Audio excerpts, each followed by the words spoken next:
Diamond Harbour বলে, কিন্তু তা তো নয়। ডায়মন্ড হারবারের তো একটা প্রকৃত ইতিহাস আছে।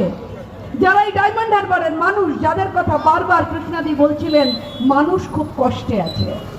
আমি কয়েকজন ব্যক্তির নাম বলবো: কমল বসু, অমল দত্ত, জ্যোতির্ময় বসু, কংসারী হালদার, সোমেন মিত্র, শ্রমিক লাহিড়ী। এই মানুষগুলো কেউই ভারতীয় জনতা পার্টির মানুষ ছিলেন না, বা ভারতীয় জনতা পার্টির রাজনৈতিক মতাদর্শের সঙ্গে যুক্ত ছিলেন না। তথাপি প্রাতিষ্ঠানিক গুণে এই মানুষগুলো সম্পর্কে মানুষের শ্রদ্ধা ছিল।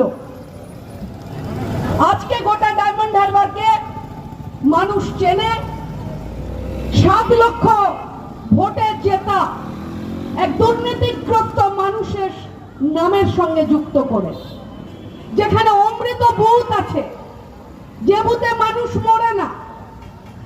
আমরা শুনেছি ডায়মন্ড হারবারে এমন বুথও আছে যে বুথে কোনো মানুষ মরে না।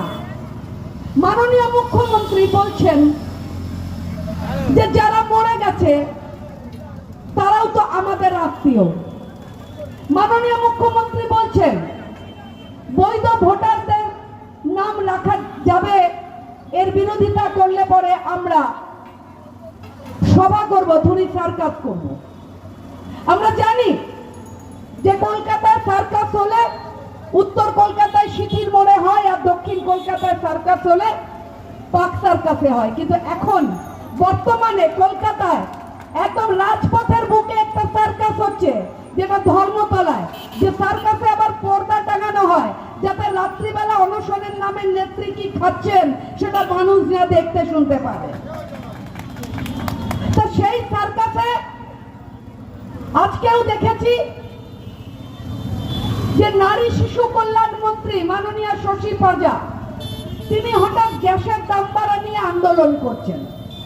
আমরা বলতে চাই যে রাজ্যের শাসক দলের নেত্রী মাননীয় শশী পাজা নারী শিশু কল্যাণের দপ্তর সামলান, অথচ নারী এবং শিশু এই পশ্চিমবঙ্গে সব থেকে বেশি অত্যাচারিত, সব থেকে বেশি লাঞ্ছিত, সব থেকে বেশি যা অত্যাচার ঘটেছে, যেভাবে ওমেন ট্রাফিকিং হয়, যেভাবে মেয়েদের উপর প্রতিটা ব্লকে, প্রতিটা শহরে, গ্রামে একটার পর একটা অভয়া হয়, সেটা এই পশ্চিমবঙ্গ। সেই পশ্চিমবঙ্গের নারী শিশু কল্যাণের দপ্তরের নেত্রী সেই নারী শিশু কল্যাণ নিয়ে কোনো কথা না বলে হঠাৎ 50 টাকা গ্যাসের দাম বেড়েছে কেন এই বলে আন্দোলনে বসে গেছেন। এখন এদের কাছে রাজনীতির কথা